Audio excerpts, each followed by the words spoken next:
మానస సరోవర్ యాత్ర ప్లాన్ చేస్తున్నారా? నమ్మకంగా సేఫ్ గా మీ కలల మానస సరోవర్ యాత్రని ట్రావెల్ టర్న్స్ తో నిజం చేసుకోండి. మరిన్ని వివరాలకు ఈ నెంబర్కు కాల్ చేయండి. నమస్తే రమ్మగారు. నమస్తే జయ. రమ్మగారు, ఏదన్నా ఒక చిన్న నోవెల్ చెప్పుకుందామా? చిన్న జానపద నవలు చెప్తాం. ఓకే. సార్థవాహుడు దాని పేరు.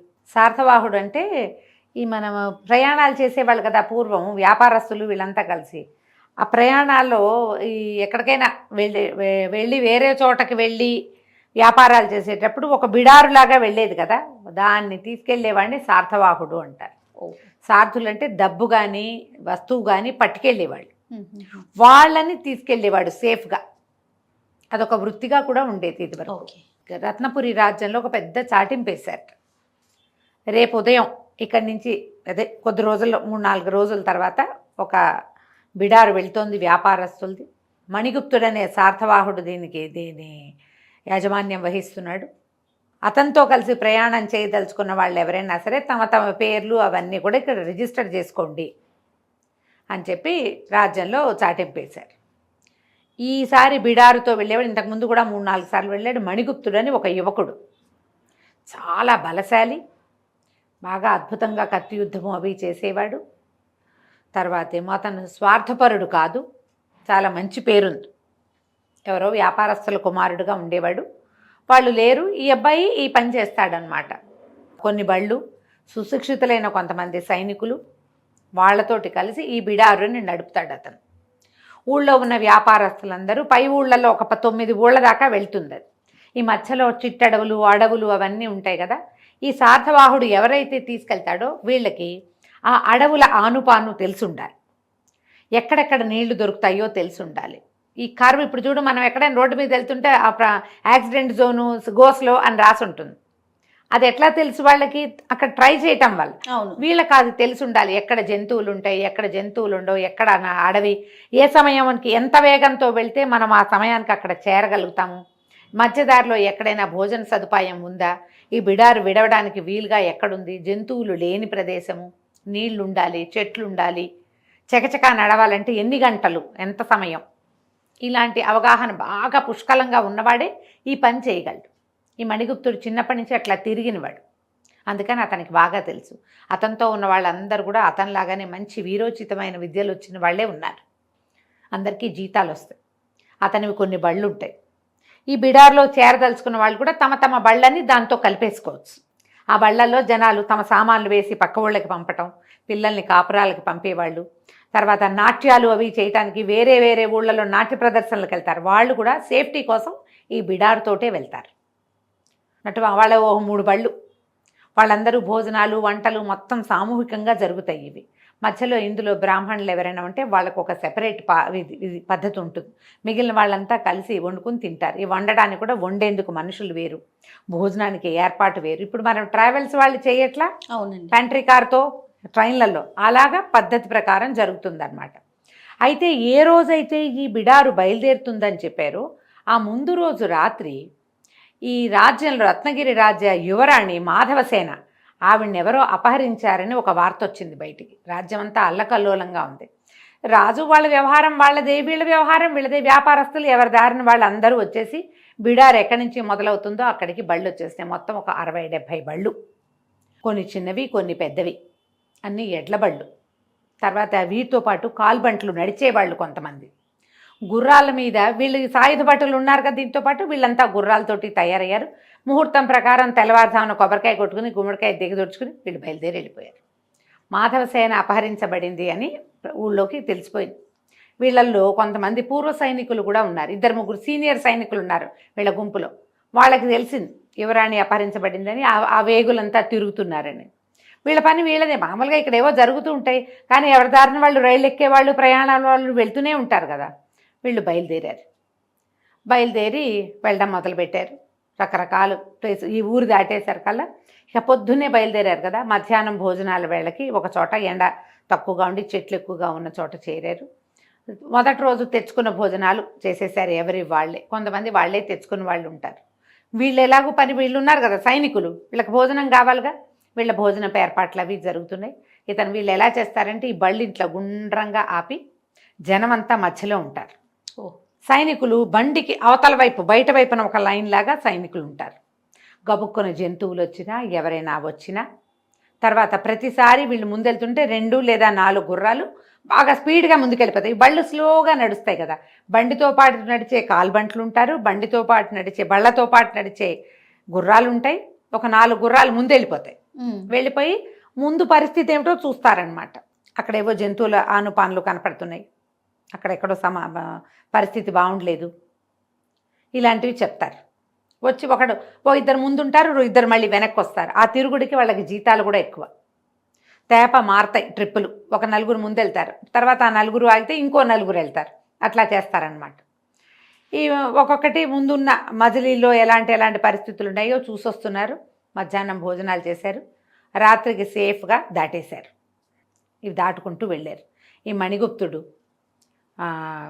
గుర్రంతో ఒకసారి చుట్టూ అంతా చూసుకోవటం, ఒకసారి ముందుకు పరిగెత్తుకుని వెళ్ళటం, మళ్ళీ వెనక్కి రావటం, అట్లా ముందుకి వెనక్కి వస్తూ మధ్యలో ఎవరో చిన్నపిల్లల వాళ్ళు ఉంటే వాళ్ళల్లో పిల్లలు ఇద్దరు ఏడుస్తుంటే వాళ్ళని కాసేపు గుర్రం మీద కూర్చోబెట్టుకుని తిప్పి చల్లగాలికి పిల్లలు ఏడుస్తుంటే అదే అలా ఒక జోల్లాగా వేసి ఆ జోల్లో పిల్లాడిని వేస్తే వాడు ఊగుతూ నిద్రపోతాడు. బండిలో ఇట్లా మూసుంటుంది, ఊపిరాటలేదు, గుర్రం మీద గాలేసి పడుకుంటాడు చంటివాడు. అట్లా కూడా చేస్తూ ఒక్కొక్కళ్ళని అందరినీ కనుక్కుంటూ తీసుకెళ్తున్నాడు. 2-3 రోజులు గడిచినాయి. మొత్తం ఇది ఇంచుమించుగా ఒక 7 రోజులు యాత్ర. 7వ రోజుకి వీళ్ళు చేరిపోయారు. ఈ మధ్యలో అప్పట్లో అన్నట ఈ దారుల్లో ఇప్పుడు మనకి దేవాలయాలు ఎట్లా ఆంజనేయ స్వామి గుళ్ళు అవి కనపడుతున్నాయి, ఈ యాత్రికుల సంరక్షణార్థము కొన్ని దేవాలయాలు కొన్ని సత్రాలు నిర్మించబడి ఉండేవిట. ఈ తర్వాత మాణిభద్రుడు అనేటువంటి ఒక యక్షుడు యాత్రికులకి రక్ష. ఆ మాణిభద్రుడి దేవాలయాలు ఉంటాయి. అది ఎట్లా ఉంటుందంటే ఒక గూడు లాంటిది ఉండి ముందుకు ఒక వరండా లాంటిది ఉంటుంది. ఓ 4 మనుషులైతే ఆ గట్టు మీద పడుకోవచ్చు కూడా. ఆ ప్రాంతాల్లో తిరిగే వాళ్ళు ఏ రోజుకు ఆ రోజు వచ్చేవాళ్ళు అక్కడ దీపం పెడతారు. సాయంకాలం 2 కాగడాలు వెలిగిస్తారు ఈ దేవాలయాల దగ్గర. మాణిభద్రుడు ఈ దాటడం కూడా ఒక గుడి దాటామంటే కొంత దూరం వచ్చేసినట్టు గుర్తు. మామూలు వాళ్ళకి ఏం తెలియదు కదా, మనం ఇక్కడి నుంచి అక్కడికి వెళ్ళే లోపల ఒక 5 గుళ్ళు రావాలి, 5 ఆలయాలు. 4 వచ్చినాయంటే ఇంకొకటి ఎక్కువ దూరం లేదు, మనం కిలోమీటర్లు చూసుకుంటున్నాగా అట్లా చూసుకుంటారు. ఈ దారిలో ఉన్న సత్రాల్లో కూడా కొన్నిసార్లు భోజనం చేశారు, వెళ్ళిపోయారు. జనాల్ని దింపేశారు వీళ్ళు. ఒక్కరోజు రెస్ట్ తీసుకున్నారు. ఇప్పటికి 7 రోజులు గడిచింది బయలుదేరి. తిరిగి మళ్ళీ బయలుదేరారు. అట్నుంచి వచ్చేటప్పుడు రిటర్న్ ట్రిప్ కదా.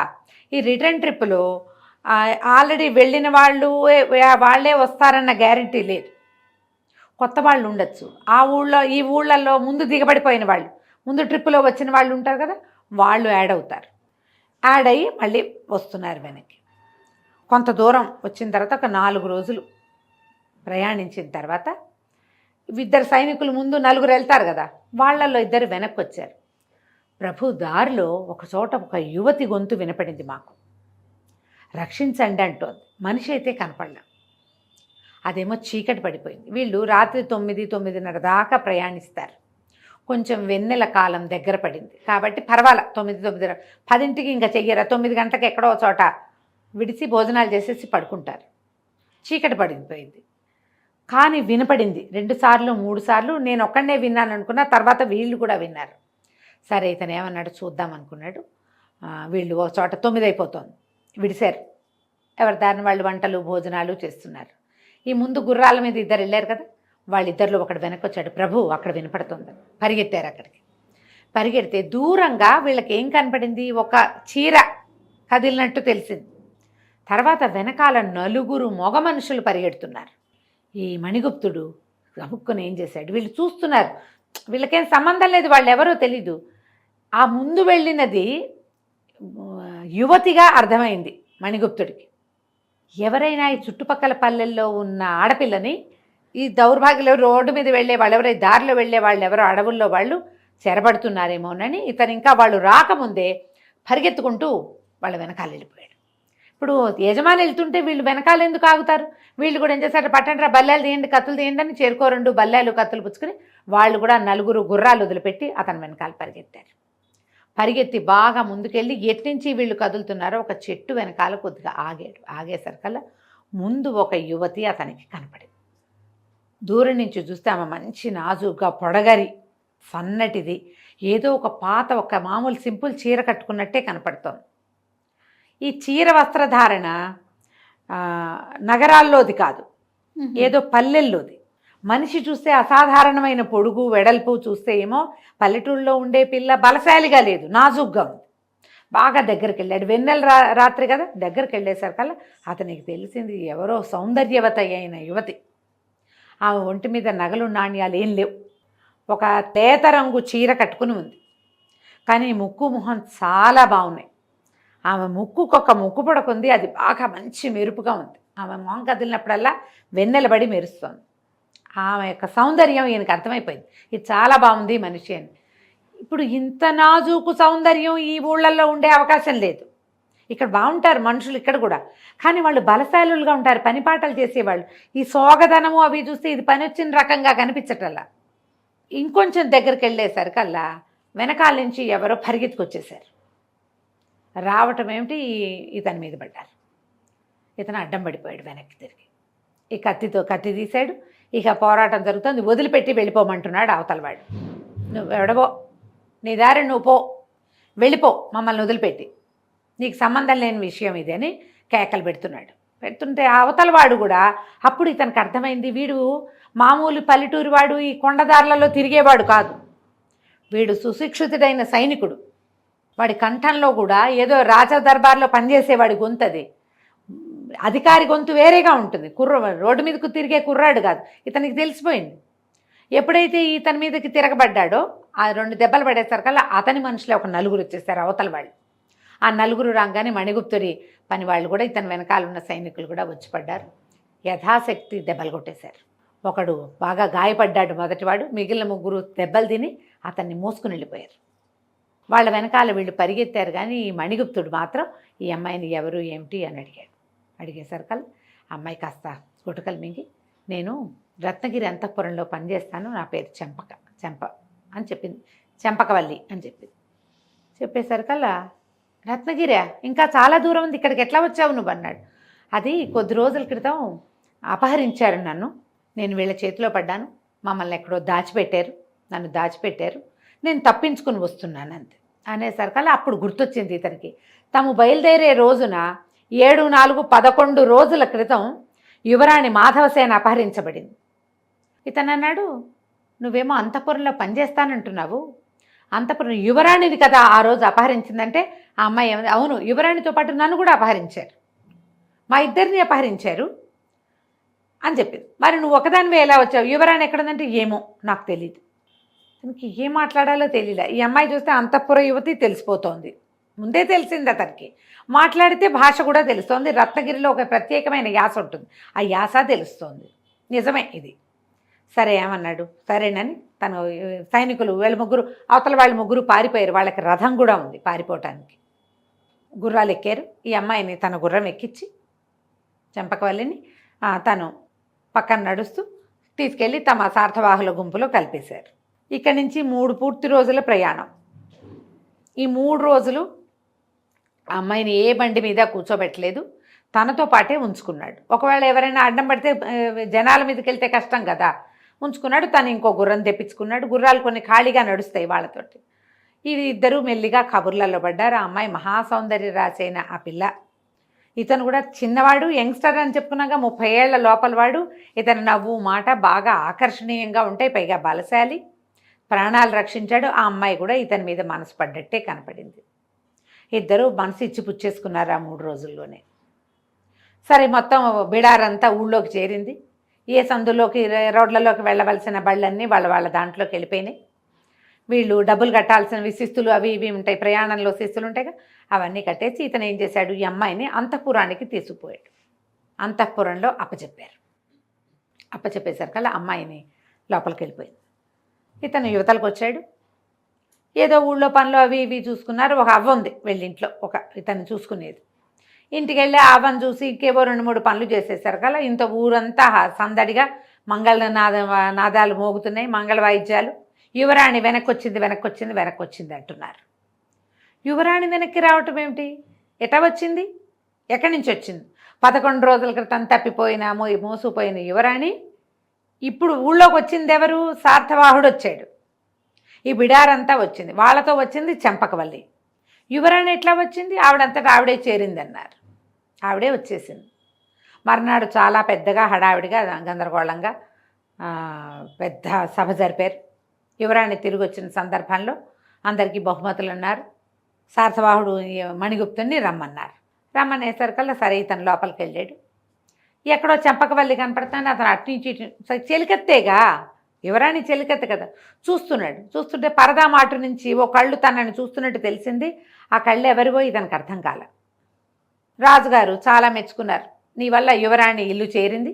నువ్వు యువరాణిని తీసుకొచ్చినందుకు మణిగుప్తుడికి 1,00,000 వరహాలు బహుమతిగా ఇస్తున్నాము అని చెప్పేసరికి అతను నిర్ఘాంతపోయాడు.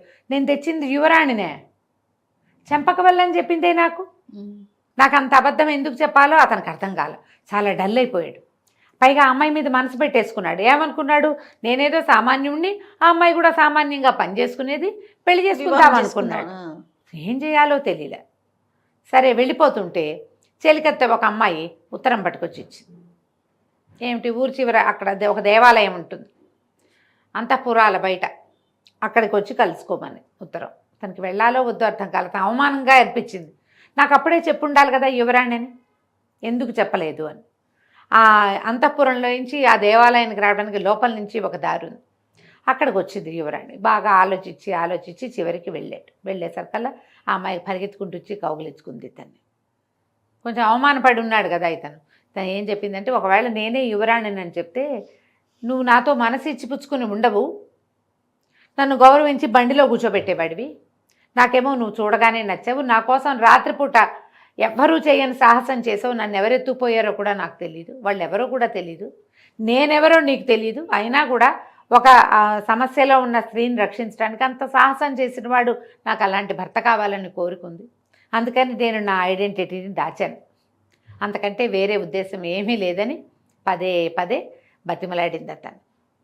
ఇక రాత్రంతా కబుర్లు చెప్పుకున్నాడు. తెల్లవారుజామున వెళ్ళిపోయింది. కానీ ఇతనికి ఇదంత తెలివిగల పని కాదనిపించేస్తుంది మణిభద్రుడికి. యువరాణితో స్నేహం ఏమిటి? నేను ఒట్టి శాతవాహనుడిని, ఇది ఒక ఉద్యోగం లాంటిది. యువరాణితో వివాహం అంటే రాజైపోవటం. మన లెవెల్ ఏంటి? ఇదేమిటి? రేపు ఏదైనా ప్రమాదం ముంచుకొస్తే శుభ్రంగా హాయిగా ఉంది జీవితం, సరదాగా ప్రతిరోజు కొత్త వాళ్ళని కలుస్తూ ప్రతిసారి ఎందుకు నాకు ఇదని అతన్ని చాలా నిశ్శబ్దంగా ఊరొదులు పెట్టి వెళ్ళిపోయాడు. అవ్వకు కూడా చెప్పకుండా బయట ఊరికి ఎక్కడికో వెళ్ళిపోయాడు. ఉత్తరాది వైపుకి ఊరికే యాత్రలు చేసుకోవడానికి అన్నట్టుగా వెళ్ళిపోయాడు. డబ్బులు చాలా ఇచ్చారుగా రాజుగారు, కొంత ధనం పుచ్చుకుని తన దారిని తను బయటికి వెళ్ళిపోయాడు. మర్నాడు మాధవసేన కబురు చేసింది కానీ ఇతను ఆ అమ్మాయికి దొరకలేదు. ఈ ప్రాంతం నుంచి వెళ్ళిపోయాడు. దీని తర్వాత ఏం జరిగిందో మనం రెండో భాగంలో చూద్దాం. తప్పకుండా రమ్మగారు. నమస్తే. నమస్తే.